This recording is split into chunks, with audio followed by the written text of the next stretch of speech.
মানুষকে বুঝিয়েছি যে আসো মসজিদ বাঁচাও, মাদ্রাসা বাঁচাও, কবরস্থান বাঁচাও। কি বলেছি না বলিনি?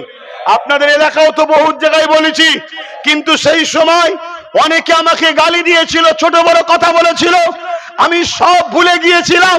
আন্দোলন শুরু করে প্রত্যেকটা আলেম, প্রত্যেকটা উলামা, প্রত্যেকটা মসজিদ, প্রত্যেকটা খানকা, সব জায়গা থেকে আওয়াজ উঠবে, ওয়াকাফ আমাদের, কবরস্থান, মসজিদ, মাদ্রাসা আমাদের ইসলামের ঐতিহ্য।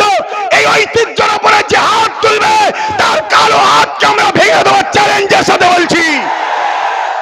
সে হতে পারে পিএম, হতে পারে সিএম, আমার সংবিধানের উপরে সে নয়।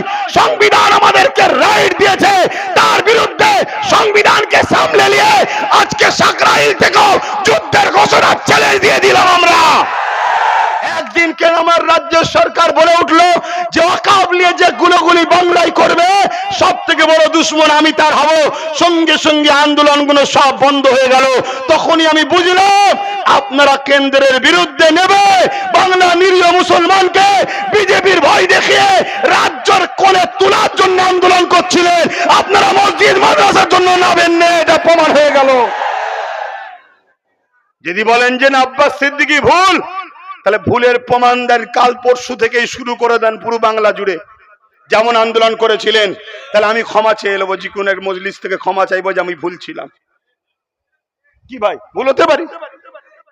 আন্দোলন শুরু করেন প্রত্যেকটা আলেম, প্রত্যেকটা উলামা, প্রত্যেকটা মসজিদ, প্রত্যেকটা খানকা, সব জায়গা থেকে আওয়াজ উঠবে, ওয়াকাফ আমাদের, কবরস্থান, মসজিদ, মাদ্রাসা আমাদের ইসলামের ঐতিহ্য। এই ঐতিহ্যের উপরে যে হাত তুলবে তার কালো হাতকে আমরা ভেঙে দেওয়ার চ্যালেঞ্জের সাথে বলছি। সে হতে পারে পিএম, হতে পারে সিএম, আমার সংবিধানের উপরে সে নয়। সংবিধান আমাদেরকে রাইট দিয়েছে, তার বিরুদ্ধে সংবিধানকে সামলে নিয়ে আজকে সাকরাইল থেকেও যুদ্ধের ঘোষণার চ্যালেঞ্জ দিয়ে দিলাম আমরা। হতে পারি আমরা মুসলিমীয় লোক, কিন্তু আমরা বদরের ইতিহাস পড়েছি। হতে পারি আমরা মুসলিমীয় লোক, আমরা সালাউদ্দিন আইবির ইতিহাস পড়েছি। হতে পারি আমরা মুসলিমীয় লোক, আমরা পড়েছি হযরতে গরিবের নওয়াজ হিন্দুস্তানের বাদশার ইতিহাস পড়েছি। এই অন্যায় কখনো মাথা তুলে দাঁড়াতে পারে না। অন্যায় বারবার মিটেছে, অন্যায় আগামীতে মিটবে, কিন্তু আপনি কোন দিকে থাকবেন? অন্যায়ের পক্ষে না ন্যায়ের পক্ষে? অন্যায় থেকে চুপ থাকা মানে অন্যায়ের সাথে ন্যায়ের পক্ষে যদি দাঁড়াতে পারেন, হতে পারে আপনার শহীদের বিনিময়ে, আপনার জীবনের বিনিময়ে আল্লাহর দ্বীন, আল্লাহর কোরআন, আল্লাহর মসজিদ, মাদ্রাসা এই ভারতবর্ষে মাথা তুলে থাকবে। এর বিনিময়ে আপনাকে আল্লাহ নাজাত দিতে পারে, এই আশায় আপনাদের ঘরে অঙ্গীকারবদ্ধ হতে হবে। আগামী দিন আরো লড়াই আমাদের চলবে। রাজি আছেন তো নাকি?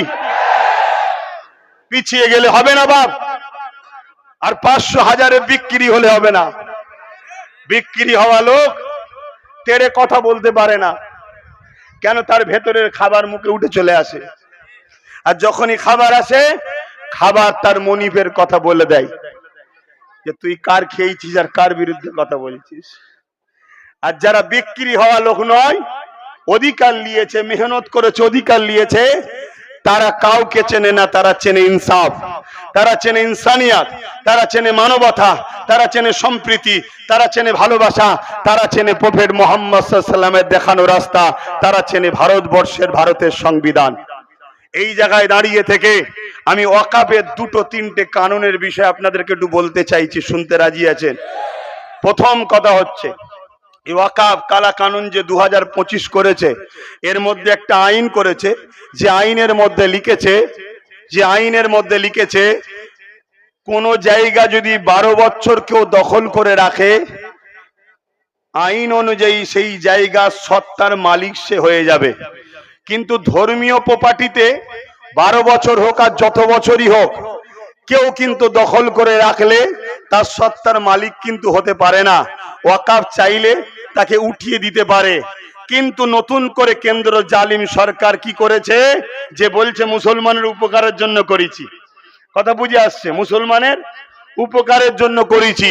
খুব খারাপ লাগলে মাফ করবেন, টয়লেট যদি বলে আমি খুশবু দিতে এসছি, এটা যেমন হাস্যকর, তার থেকেও বড় হাস্যকর কেন্দ্র সরকার মুসলমানের উপকার করছে, এটা বড় হাস্যকর। এর চেয়ে ভালো উদাহরণ আমার কাছে নেই। আপনাদের কাছে আছে নাকি? আমাকে তো এমনি বলে অনেকে, সবই ঠিক আছে আব্বাস সিদ্দিকীর, কিন্তু বড্ড কড়া কড়া কথা বলে ফেলে। হ্যাঁ, কড়া কড়া কথা বলবো না। আমার দেশকে লুটা হচ্ছে, এখন মিষ্টি বা বিতরণ করে কথা বলবো নাকি?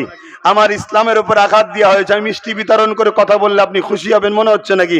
তাহলে আপনার সঙ্গে আমার থাকার প্রয়োজন নেই। কিন্তু আপনি আন্দোলনে নামুন না, আপনার লোকলে নামুন না, আমাকে বাদ দিয়ে করুন না। কিন্তু আপনি করবেন না, কথা বলবেন, জানতে হবে এটাও পিছন থেকে টানার একটা ষড়যন্ত্র। তো সেই জায়গায় কি লিক করছে কেন্দ্র সরকার, যদি কেউ ওয়াকাফ জায়গাকে, ধর্মস্থানের জায়গা কেউ 12 বছর ধরে দখল করে থাকে, তাহলে সে সেই জায়গার মালিক হয়ে যাবে। কেন্দ্র সরকার অলরেডি 2014 থেকে এসে পুরো দেশ জুড়ে ওয়াকাফকে জায়গাকে দখল করে রেখেছে। আমি চিন্তা করে দেখছিলাম যে রাজ্য সরকার, আমাদের তো আন্দোলন ওয়াকাফ কালাকানুনের বিরুদ্ধে, ইনার হঠাৎ করে মাথায় ব্যথা হলো কেন? ইনি হঠাৎ করে এত রেগে গেলেন কেন? যে বাংলায় যদি কেউ ওয়াকাফ কেলে গুলোগুলি করে, তার সব থেকে বড় দুশ্মন আমি হব, এই মাথা গরমের কথা কেন বললো? উনি কি ট্যাবলেট খেয়েছিল সেই সময়? যেমন আজকে কেউ বলছে আমি বারবার ওষুধ খাই তাই আমার হুঁশ নাই। আমি জানি না ওই দলে কি সবাই কম বেশি ওষুধ খাই কি আমার জানা নেই। তো এত বড় কথাটা কেন বলতে গেল? আমি চিন্তা করে দেখলাম, এই ভাই একটা বিচখানে কথা এলো জানেন তো নাকি? কেউ একজন বলল না যে আমি ওষুধ খেয়েছিলাম তাই আমার পুলিশ বন্ধুদের মা বোনলে পরিবার নিয়ে গালিগালাজ করছিল, শুনছেন না? আমার পুলিশ বন্ধুদেরও বলি, সিট দ্বারা সোজা করেন, সিট দ্বারা সোজা করেন। যাদের সিট দ্বারা সোজা আছে তাদের মা বোনকে কেউ ধমকাই না, চমকাই না, তাদের মা বোনলে কেউ খারাপ কথা বলে না।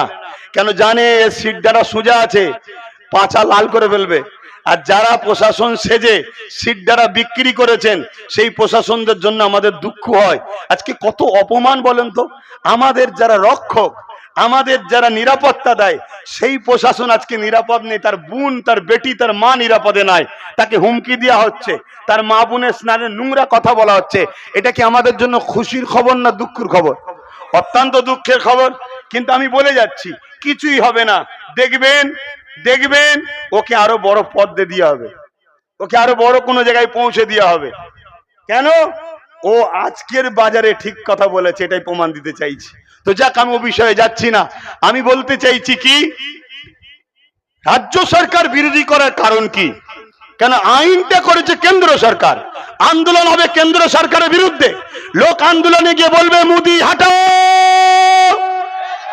বিজেপি হাটাও, ফ্যাসিস্ট কেন্দ্র সরকার মুর্দাবাদ। এটাই তো হবে নাকি প্রোগ্রামে? এখানে দিদিমণির হঠাৎ মারা গরম হলো কেন? আমি অনেক চিন্তা করে দেখলাম, ও আইনের মধ্যে লেখা আছে 12 বছর কেউ যদি ওয়াকাফ দখল করে রাখে, মসজিদ, মাদ্রাসা, কবরস্থান, ঈদগাহ জায়গা, সেটা তার হয়ে যাবে। দিদি দেখছে এই আইনটা যদি চালু হয়ে যায়, অলরেডি আমি আমার চামলা চামচারা 75,000 বিঘে জায়গা দখল করে রেখেছি বাংলায়। কত?